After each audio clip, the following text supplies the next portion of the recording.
आप देख रहे हैं सलवा जुलूम मीडिया। हम हैं आपकी आवाज, सच आप तक हम दिखाएंगे। सनसनीखेज खबर। छत्तीसगढ़ में भ्रष्टाचार मुक्त प्रशासन के दावों की सरेआम धज्जियां उड़ रही हैं।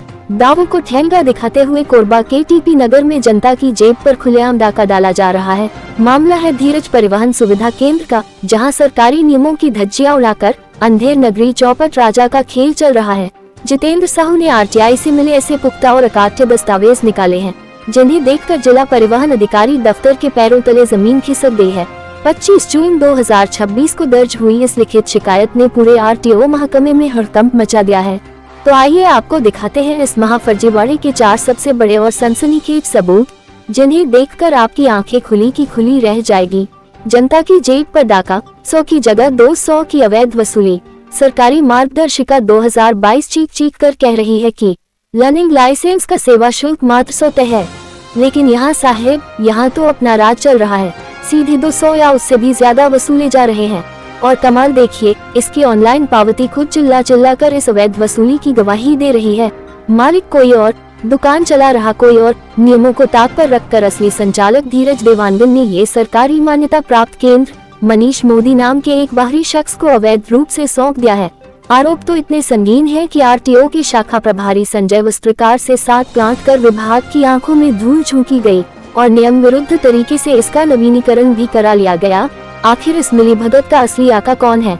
लोकेशन का मिस्टर इंडिया वाला हेरफेर, कागजों पर जादूगरी देखिए। ऑनलाइन रिकॉर्ड कहता है पता काशी नगर है, रिन्यूअल के कागज कहते हैं राजू होटल के सामने है, लेकिन जब जमीन पर जाकर ढूंढो तो केंद्र न काशी नगर में है न राजू होटल के सामने। ये तो किसी तीसरे ही अज्ञात और अवैध ठिकाने से ब्लैक में ऑपरेट हो रहा है। आखिर ये लुकन छिपी का खेल किसके संरक्षण में चल रहा है? सीसीटीवी और कड़े आदेशों को ठेंगा। अतिरिक्त परिवहन आयुक्त टी रविशंकर आईपीएस के कड़े और सख्त निर्देश थे कि पारदर्शिता होनी चाहिए, लेकिन इस केंद्र के टेस्ट रूम में न तो सीसीटीवी का कोई पारदर्शी बैकअप है और न ही इलेक्ट्रॉनिक रिकॉर्ड का कोई अता पता। यानी जो चल रहा है सब भगवान भरोसे और बंद कमरों के खेल के भरोसे चल रहा है। खुद के ही शपथ पत्र के जाल में फंसे संचालक। अब सुनिए सबसे बड़ा ट्विस्ट। संचालक धीरज देवानगन ने 17 मई 2022 को बकायदा नोटरी कराकर शपथ पत्र दिया था कि अगर मेरी कोई भी जानकारी झूठी निकली तो मुझ पर कानूनी कार्रवाई की जाए। अब जब उनके पते से लेकर नियम, शर्तें और संचालन सब कुछ सफेद झूठ साबित हो चुका है, तो सवाल उठता है कि कानूनी कार्रवाई कहाँ है?